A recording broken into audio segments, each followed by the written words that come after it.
Hoy nosotros tenemos en esta entrevista a César Dargan, que es vicepresidente ejecutivo del Consejo Nacional de la Empresa Privada, del CONEP, a propósito de la 10ª convención empresarial que tiene el CONEP y que la celebra próximamente. Buenos días, César. Yulisa, Catherine, Nelson, qué bueno estar aquí. Me siento como en casa.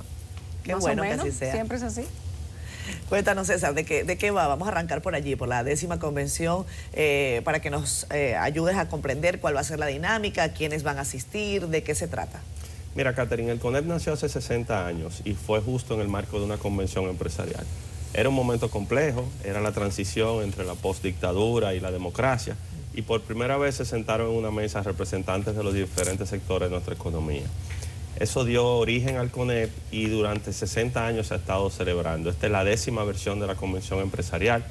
En los últimos 20 años ocurre el año preelectoral y lo que se procura es en un proceso de consulta amplio, representativo, formular propuestas que puedan enriquecer el debate electoral. Eso inició en el mes de septiembre. Hemos estado no solamente aquí en la capital con las grandes empresas, sino que hemos ido a las provincias, a las regiones. Hemos visto a todos los sectores de nuestra economía y el próximo 15 de noviembre se presentarán las conclusiones. Bueno, el CONEP tiene mucho que ver con la agenda nacional. Incluso contribuye a la promoción de la agenda nacional. ¿Cuáles son las prioridades que ustedes están viendo y que recoge este evento de ustedes? Yo tuve la oportunidad de ser parte de la convención anterior hace 4 años y he visto una evolución y posiblemente una madurez del sector empresarial en el sentido de la prioridad que se le ha dado a los temas. Por ejemplo, si antes ustedes pensaban en una convención empresarial, a lo mejor pensaban en temas económicos, en inversión, en números, en cifras. Y en esta ocasión, luego de este proceso de consulta, se han priorizado 2 grandes ejes: el desarrollo productivo y al mismo nivel, a la par, el desarrollo humano. Entonces, los 8 temas que se han identificado son precisamente inversión y diversificación de nuestro mercado, productividad y competitividad, el tema eléctrico y el tema fiscal. Estos 4 dentro del eje productivo. Y en el eje humano, el tema de empleo y seguridad social, vivienda e infraestructura, educación y salud. No los dije en orden, no abarcan todos los temas de la agenda nacional, pero yo creo que poner el ojo en estos 8 puntos fundamentales para pensar en el desarrollo de la República Dominicana en el corto y mediano plazo es un punto de avance. Tienen además el fortalecimiento institucional, veo, dentro de los ejes que van a tocar. Sí, de hecho, ahora ha adquirido un carácter de transversal, lo que es la sostenibilidad, el fortalecimiento institucional, porque ninguna de estas propuestas y ninguna de las reformas que se requieren en la República Dominicana pueden permanecer en el tiempo si no tienen un marco institucional apropiado. ¿Cuáles son las cosas dentro de todos esos temas que has hablado? El sector eléctrico, el tema del empleo, el tema de la economía. ¿Cuáles son los aspectos fundamentales que le preocupan al CONEP en este momento? Algo interesante ha sido que en este proceso de consulta, primero nos hemos dado cuenta de un nivel importante de alineación. Porque uno se imaginaría que en un país que tiene diferentes composiciones de nuestras empresas, las grandes empresas son los principales empleadores, pero la mayor cantidad de empresas tienen menos de 15 empleados en la República Dominicana. El 85% de nuestras empresas tienen menos de 15 empleados. Y nos damos cuenta que se cruzan los puntos de interés. Temas como la informalidad, por ejemplo, y el altísimo nivel de informalidad presente todavía en nuestra economía y cómo eso se convierte en una competencia desleal. Pero al mismo tiempo se respira un aire de optimismo, aún en un momento de mucha incertidumbre. Cuando nosotros echamos un vistazo a qué está ocurriendo en nuestra región y vemos desde México hasta Chile, Centroamérica, el Caribe, Suramérica, sin excepción, no hay ningún otro país que combine estabilidad política, crecimiento económico con una visión inclusiva y paz social. Y sobre la base de eso que hemos construido aquí en la República Dominicana y reconociendo un nivel importante de avance, lo que estamos diciendo es, bueno, ¿cómo podemos mejorar y sobre todo hacer esto sostenible en el tiempo? Y son algunas de las cosas que hemos estado viendo. César, hay uno de los, pienso yo, uno de los mayores retos que tiene la República Dominicana tienen que ver con el asunto fiscal. y lo ha mencionado la empresa privada, también se ha dicho desde el gobierno, cómo estamos recaudando, cómo podemos mejorar las recaudaciones, sobre todo si eso se traduce en un Estado más eficiente. La pregunta es si ustedes quieren poner en una balanza el asunto del crecimiento económico, también de la paz social y también del asunto fiscal. ¿Cuál es la propuesta que podría hacer CONEP para llevar a cabo esa gran reforma que necesita el país sin alterar la paz social? Eso es una fórmula difícil, pero no sé si ustedes tienen algún avance. Lo que hemos querido es ser responsables, transparentes, frontales y no evadir el tema. Sí. Porque desde que nos dotamos como país de una estrategia nacional de desarrollo, se identificaron 3 grandes áreas: el tema educativo, el tema eléctrico y el tema fiscal. Y no ha sido posible que nos sentemos en la mesa a concertar un pacto. Entonces, lo estamos planteando porque reconocemos que en algún momento las condiciones serán las dadas, y si podemos adelantar algunos de los ejes que orienten esta conversación será fundamental. Hemos planteado diferentes preguntas. Por ejemplo, ¿cuál es el país que nosotros queremos? ¿De qué tamaño es ese país? ¿Y cuánto cuesta mantener ese país? Porque lo que hemos venido arrastrando, y por eso se hace necesaria una reforma fiscal, es precisamente que la República Dominicana año tras año acumula déficits en su operación.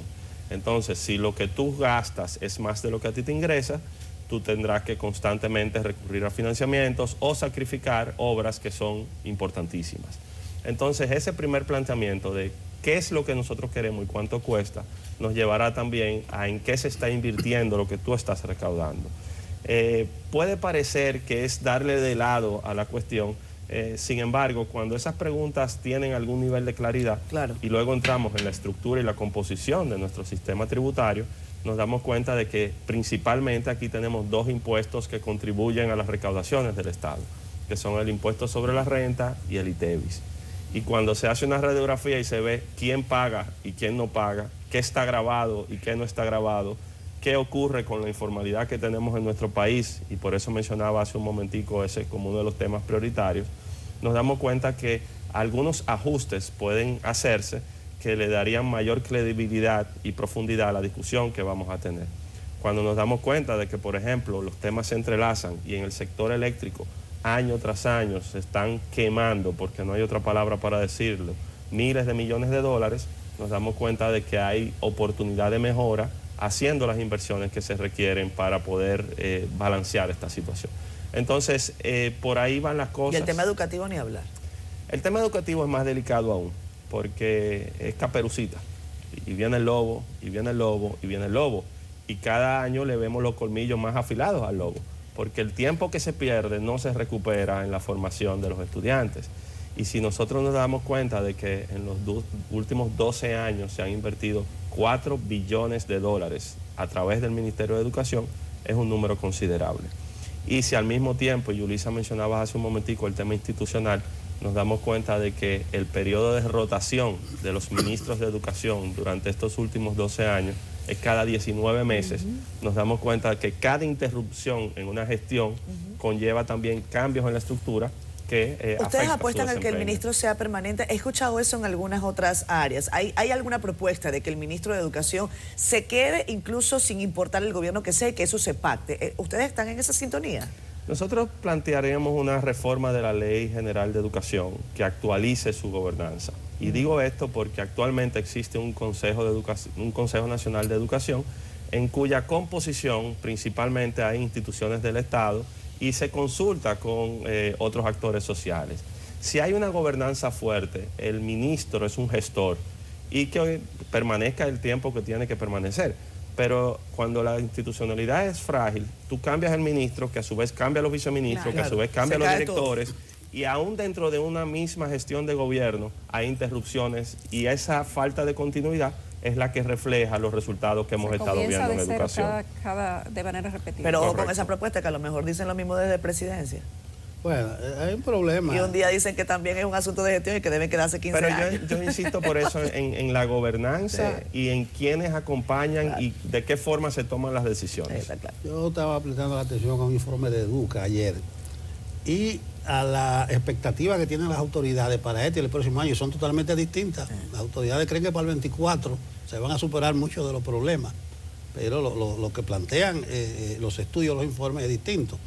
Ahí hay que afinar criterio, hay un problema, yo vuelvo con el asunto de agenda. A propósito de agenda, tú hablas que surge después de la oscura noche de la tiranía trujillista, pero realmente la apertura viene de 78 por ahí con el PRD, van cambiando. Y ustedes hicieron la transformación del Consejo Nacional de Hombres de Empresa. Payo Ginebra fue una figura icónica. El empresariado en ese entonces era como muy enclaustrado en sí mismo, tenía su agenda medio egoísta en su agenda, vamos a llamarle así. Ahora es distinto, ahora es bastante distinto. Tan distinto y amplio que ahora en campaña electoral yo me atrevo a preguntarte si ustedes van a patrocinar, bueno, la visita a los principales candidatos, si van a tratar de la firma de algún acuerdo con los puntos básicos de la agenda, o sea, arrancar de algún compromiso. ¿Cómo ustedes están haciendo esa valoración? Me interesa mucho ese abordaje, Nelson, porque muchos de estos temas implican que dejemos de hablar de ustedes y empecemos a hablar de nosotros. No podemos, bajo ningún concepto, entender que esto es una varita mágica que va a traer soluciones si no se logra una convergencia y una alineación de todos los actores de nuestra sociedad. Es por eso que nosotros hemos priorizado y ahora, tanto en la fase de consulta como en la presentación de las conclusiones, ha confirmado su participación tanto el presidente de la República como los candidatos de la oposición, el liderazgo de organizaciones de la sociedad civil, de la academia, del sector empresarial, del movimiento sindical, porque lo que estamos tratando de una forma u otra es de generar un ambiente que permita que algunos de estos temas queden en el tope prioritario de nuestra agenda y no importa quién sea que esté llevando las riendas del Estado, pueda dársele una continuidad. Nos damos cuenta de que hay muchos puntos de interés común. Estamos ahora mismo entrando ya en el calor de la campaña electoral. La gran mayoría de los temas tienen un matiz político y te diría que es hasta normal. Ahora, la aspiración sería que vayamos a unas elecciones en febrero, vayamos a unas elecciones en mayo, gane quien tenga la mayoría y al día siguiente el país pueda continuar. Y eso no es algo extraño, ¿eh? En la mayoría de los países desarrollados, de hecho, las elecciones ni siquiera son un día festivo. La gente en su hora de almuerzo va y vota y cuando llegó a la casa hay un resultado y ese resultado simplemente se aplica. Entonces, esa es la aspiración de construir un ambiente que permita abordar con objetividad muchos de estos temas. Cuando ustedes se plantean que tiene que darse una conversación entre el sector empresarial completo, pero que aborda temas de Estado, sin duda que el sector empresarial no puede solo llevar esta conversación. ¿Cuáles son los otros actores, aparte del CONEP, que van a participar en esto? Esto es simplemente una propuesta de agenda y en gran parte tratando de ser lo más inclusivo posible. Nosotros muchas veces en un país como el nuestro, que es presidencialista, entendemos de que el presidente es quien resuelve todo. Pero, y muchas veces descuidamos la relevancia e importancia que tienen los otros poderes del Estado. Aquí es fundamental trabajar muy de cerca con el Congreso Nacional, que está a punto de renovarse o de permanecer algunos, pero que juega un rol fundamental en la mayoría de estos temas. Cuando tú te pones a ver la agenda legislativa, y debo reconocer que ha habido avance importante en los últimos años con proyectos de ley que permanecían en el tiempo, también nos damos cuenta de que esos que quedan pendientes son proyectos de ley que han estado durante 10 o 20 años y no ha sido posible llegar a los consensos necesarios. Entonces, ese trabajo constante en el cual tú no suplantas, el legislador está llamado a jugar su rol de legislar, pero se puede contribuir, enriquecer el debate, hacer propuestas que permitan avanzar en esos temas. Cuando vemos, por ejemplo, eso en cuanto al Poder Legislativo, el Poder Judicial, muchas veces pensamos que es solamente los tribunales y las cosas que ocurren en los tribunales, pero bajo el Poder Judicial está, por ejemplo, la jurisdicción inmobiliaria, que arrastra consigo una serie de retos importantes y que ha enfrentado un proceso de modernización muy amplio. Entonces, el Estado, los actores de la sociedad civil cada vez más organizados y con mayor presencia en el debate nacional, la academia, donde hay muchas veces una necesidad de generar conocimiento, invertir en investigación y desarrollo, es un arco iris bastante amplio de actores que deben ser parte de esta conversación. César, quiero preguntarte sobre dos temas que son importantes y están en la agenda nacional. Uno tiene que ver, hoy es el Día del Arroz, tenemos un proceso relativo al DR-CAFTA que va a, o que podría poner a República Dominicana en una situación mucho más compleja en materia de competitividad con arroces, por ejemplo, de Estados Unidos. Y también quiero preguntarte, eso es la posición que tiene el CONEP sobre cómo enfrentar esta situación que parece inminente, aunque el presidente viajará a Washington, no se sabe si hablará sobre el tema. Y lo otro, por supuesto, es el caso haitiano. Se ha anunciado que ya República Dominicana y Haití tendrán la posibilidad de tener al menos vuelos, ya la frontera no está cerrada desde el punto de vista aéreo, pero permanece una situación de tensión ahí latente en la frontera. Algunos dicen que desde el lado dominicano se debe flexibilizar el asunto de la venta de los haitianos acá. ¿Cómo lo ve el CONEP? Bueno, como comer es primero, ¿verdad? Vamos entonces con el arroz. Vámonos con el arroz. Definitivamente es una situación delicada la que enfrentan nuestros productores al día de hoy. Nosotros, al entrar al DR-CAFTA, precisamente hubo diferentes canastas de desmonte y permaneció en la canasta de un desmonte más ampliado en el tiempo aquellos que considerábamos los productos sensibles y los productos que iban directamente, que tenían que ver directamente con nuestra canasta básica y con temas que afectaban nuestra producción, siendo el arroz uno de ellos. Ese calendario se ha ido cumpliendo en el tiempo. Las complejidades que enfrenta una renegociación del acuerdo es que no es un acuerdo bilateral, no es solamente República Dominicana y los Estados Unidos. Es un acuerdo en bloque en el cual cada uno de los países tendrá su agenda y lograr esos consensos no siempre es fácil. Ahora bien, nosotros hemos respaldado las posiciones que han planteado el sector arrocero y mantenemos un diálogo constante en el sentido de que no debemos permanecer estáticos con una posición, sino buscar opciones, inclusive para el peor caso, que sea que simplemente se cumple con el calendario que hay por delante. Esto implica también retos importantes en qué estamos haciendo para ser más competitivos y más productivos, porque el tiempo ha ido pasando. Y efectivamente, si tú comparas el precio de producción del arroz en la República Dominicana con el de otros países, no se ve ese balance. Ahora bien, también en esos otros países, economías mucho más grandes, reciben subsidios importantísimos por parte de sus gobiernos y además establecen medidas para proteger su producción. Entonces nosotros seguimos defendiendo la producción nacional porque al final del día es la que genera empleo en la República Dominicana, genera riqueza en el país y además garantiza la seguridad alimentaria. Esto en los próximos meses veremos cómo sigue, pero estamos del lado del sector productivo. ¿Y en el caso de Haití? Hoy se cumplen 46 días de las medidas anunciadas. Nuestra posición institucional ha sido respaldar al gobierno dominicano en medidas que van en pro de defensa de nuestros intereses y de nuestra soberanía. Entendemos de que en el tiempo, si bien es cierto que estas medidas han sido necesarias, no menos cierto es que no se deben escatimar esfuerzos para continuar con procesos de diálogo y con esfuerzos diplomáticos que permitan que esto no permanezca en el tiempo. Al final del día, Haití y República Dominicana mantienen una relación que tiene pocos referentes en el resto del mundo. La economía que más ha crecido en los últimos 70 años, en los últimos 50 años en nuestra región versus uno de los países más pobres del mundo. Es una realidad con la que vivimos. No es solamente el tema económico, es el tema de seguridad, el tema migratorio, el tema sanitario, el tema ambiental. Entonces, nuestra relación con Haití, con esa particularidad, conlleva que este diálogo y esfuerzos diplomáticos puedan continuar. Sabemos que es difícil cuando hay una ausencia de autoridad y de contraparte oficial. Desde el sector privado hemos intentado inclusive mantener estos canales fluidos con el sector privado haitiano. Hasta estos momentos no hemos podido identificar soluciones más concretas, pero lo que esperamos es que eso pueda seguir ocurriendo y con una participación de la comunidad internacional tengamos soluciones más tangibles. Uno suele identificarlo a ustedes como la cúpula empresarial. Suena como feo, pero así es que suena fea, una élite,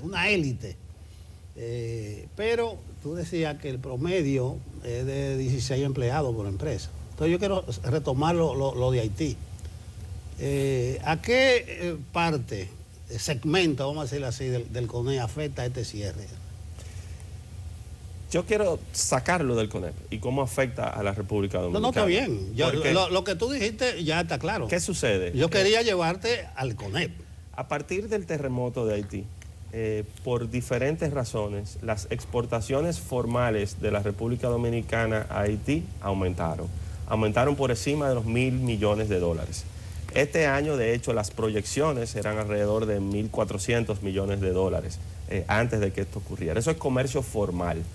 Por otra parte, nosotros tenemos el comercio informal, que es el que se desarrolla 2 veces a la semana en los mercados binacionales y que puede rondar, según el Banco Central, entre un 30 y un 40% de ese comercio formal.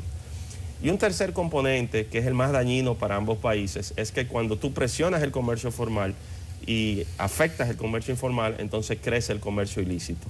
Entonces, bajo esos 3 componentes, Haití se consolida como el segundo socio comercial de la República Dominicana. Ahora bien, ¿cuál es la aspiración? La aspiración es precisamente que sea una relación ganar y ganar, que por deficiencias y fragilidades en su sistema productivo, Haití debe importar una serie de productos que nosotros estamos en capacidad de suplirlos en menor tiempo y a menor costo que de otros socios. Entonces, ¿en cómo podemos empujar a que esa formalidad pueda permanecer? Esa es la afectación, digamos, del industrial, de quien exporta en grandes cantidades. La otra situación es el del comercio transfronterizo en los mercados binacionales, donde muchas familias viven precisamente de lo que ocurre en los mercados. Y la asistencia o el apoyo a cómo ellos se están viendo afectados por una falta de actividad en estos meses, pues debe mantenerse a los fines de que el daño no sea mayor. Entonces, este es un tema país en el cual reitero que hemos respaldado la posición oficial. Sin embargo, también hemos hecho este llamado a que el diálogo continúe y se puedan tomar en el tiempo las medidas para mitigar sus efectos. Gracias, César. Qué gusto tenerte aquí. Gracias a ti. Venga, A ustedes. Gracias. César Dargan, vicepresidente del Ejecutivo del Consejo Nacional de la Empresa Privada CONEP.